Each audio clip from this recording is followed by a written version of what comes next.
Now, my next guest is this country's first authorised PIP. What is a PIP? Well, they're people who work on behalf of those who are indebted to try and get financial lives back on track where possible. Mitchell O'Brien has been successful in securing the first protective cert for a client. To explain what this all means, I'm delighted to welcome him to the Late Lunch today. Mitchell, you're very welcome. Thank you very much, Deirdre. You have had, just come a little bit closer there into the mic. Yes, I suppose you're talking about insolvency. That's really what you are, a personal insolvency practitioner. What is insolvency? Well, I suppose I hear quite regularly people trying to figure out, should they go down the insolvency route? I would say that it's not really a choice. You're either solvent or insolvent. It's a statement of fact. You're insolvent if you're unable to meet your financial commitments as and when they fall due. If you're not paying your mortgage in full each month, if you're unable to meet the bills that are coming in the door, if you're getting the letters from the credit card company, or if you have arrangements with your credit union or the likes, and you're juggling at the cost of maintaining a reasonable standard of living for your family, you're insolvent, and there are options for you. How would a person know if they were insolvent? I suppose you've outlined some of the reasons, but a lot of people would say, well, look, isn't everybody struggling to pay their bills? Well, if you're not meeting your financial commitments as and when they fall due, if you had a mortgage that was 12 or 1300 euros a month and currently you're paying 6 or 7 or 8 or 900 euros a month, you're not meeting your financial commitments as and when they fall due. Now, then there are options, and the options are fourfold. There's a debt relief notice, which is for people who have debts under 20,000 euros. And that's administered by MABS. Then there's a debt settlement arrangement. That's for any amount of debt over 20,000 that's unsecured. Now, unsecured debt, I like to explain. A mortgage is secured because ultimately if you don't pay it, the mortgage lender can take the house back. Let's say a lease on a car is secured because ultimately if you don't pay it, the car can go back. What would be unsecured might be a term loan. The residual that would be left once a residential investment property has been sold, or God forbid a family home has been repossessed and there's an amount left over, credit card debt, credit union debt, trade suppliers, those things would be unsecured. Then the most popular scheme is the personal insolvency arrangement, and that deals with debts over 20,000 euros of both secured and unsecured. So this is the scheme that we will use where the family home mortgage is a problem as well as the other unsecured debts. And in the event of one of the first three don't work, there's always bankruptcy protection. And bankruptcy is a last resort? It has to be a last resort. Ultimately, if you turn up in Court 7 on a Monday morning to have yourself adjudicated bankrupt, to eliminate all of your debt in one go, the High Court judge will be unable to facilitate you unless you have tried one of the other schemes, or your personal insolvency practitioner will warrant to the court that there was no point because they just weren't going to work. Mm. What do you do if somebody does come to you and somebody listening maybe today is ticking off the boxes and saying, well, look, that's me, that's my situation. What do you do? If you're sitting at home and you're unable to sleep, or you find that your children are suffering because you are servicing debt with money that you should be using to provide that family with a reasonable standard of living, you either pick up the phone and dial 1890-131-131 or go to insolvencyresolution.ie. The first thing that I or one of our team will do is encourage you to complete a client interview form, which is a 3-page document which will ask a number of questions, and so we can assess your situation. Immediately we have that returned to us, you'll be phoned and given an appointment to meet with either myself or one of the practitioners face to face. This cannot be done by email or over the phone. It's too important. This is very adult stuff. We can guide and hold somebody's hand through it, but we've got to look them in the eye and we've got to understand the holistic nature of the problems that they face. Once we've assessed their situation and we've met them, we apply to the circuit court for a protective cert, which gives us 70 days. The court in this area would be in Trim. Judge Mary O'Malley Costello is the judge there. She's pragmatic, she's compassionate, and she will issue a protective cert.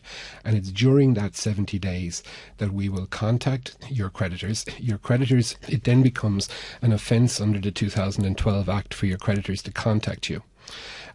So all the letters stop, all the phone calls stop, and we can focus on ensuring that it's a sustainable arrangement respecting your reasonable living expenses, is agreed with your creditors and gets approved by the court, and then it takes force of law. Okay, so the protective cert in a way is a bit of breathing space to try and, you know, figure things out. Couldn't put it better. Okay, so one of the reasons that you're in to speak to us today is because you have become the first to secure this protective cert. Is it a difficult thing to obtain? It's complex. At the outset, I would say there's no particular concept in personal insolvency that, let's say, a secondary school student couldn't get their head around. So it's not complicated, but it is complex because there's lots of quite simple concepts that need to be considered at the same time. But they all involve protections.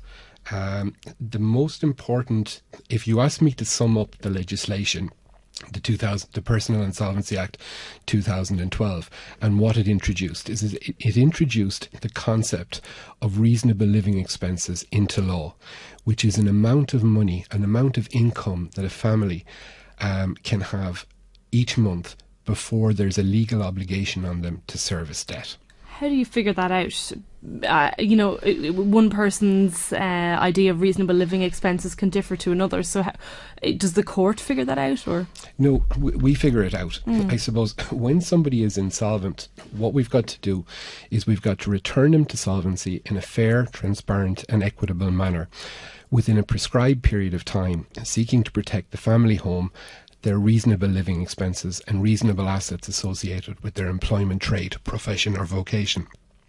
So that's where the concept of reasonable living expenses comes in. There are four headings. The first one is set costs, and there are 8 tables. So there's one adult living on their own, one adult with one or more children, 2 adults with one or more children, or 2 adults on their own, and each of those tables with a requirement for a vehicle and without a requirement for a vehicle. So it's very easy to figure out the first line item because we're reading it from a table. Those tables have 16 line items of spending, capturing items like food, clothing, electricity, insurance on the car, running the car, home heating, saving for Christmas, and the one that I find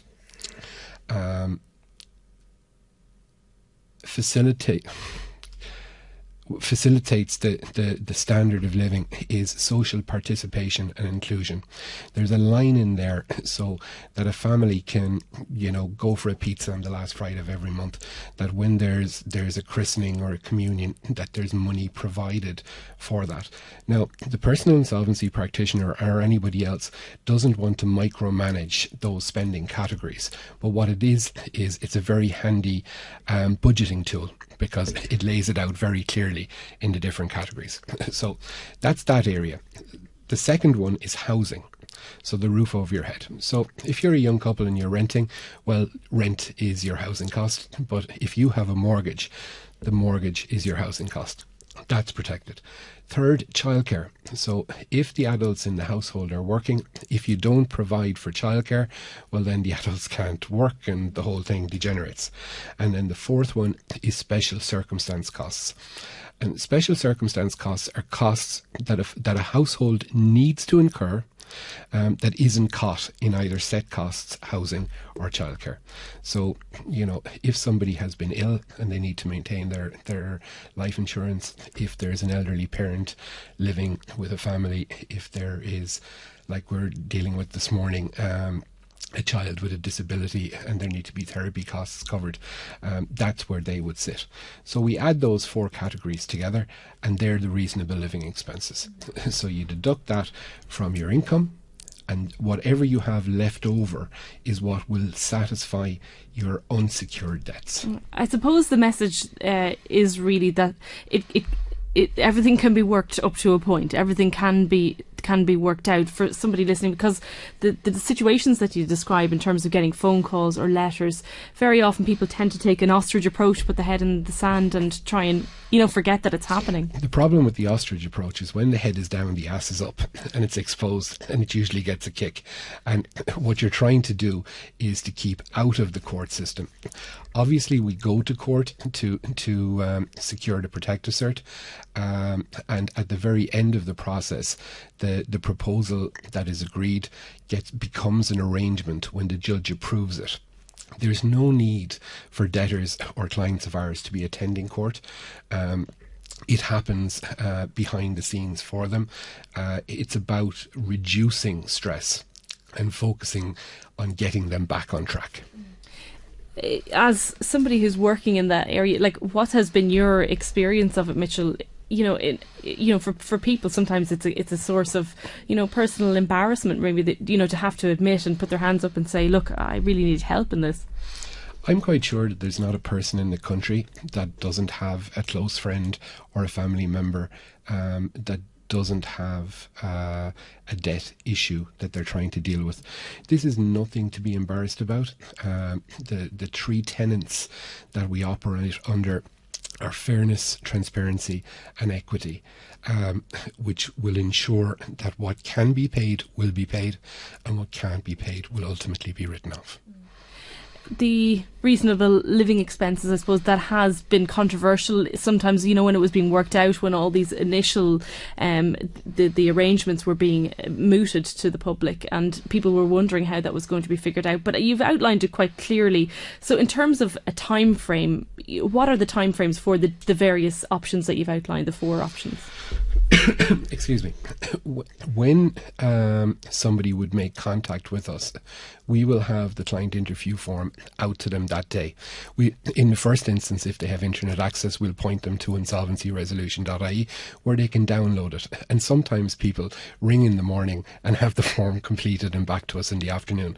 And this would suggest that, debtors, people that have these letters coming in the door want to address it.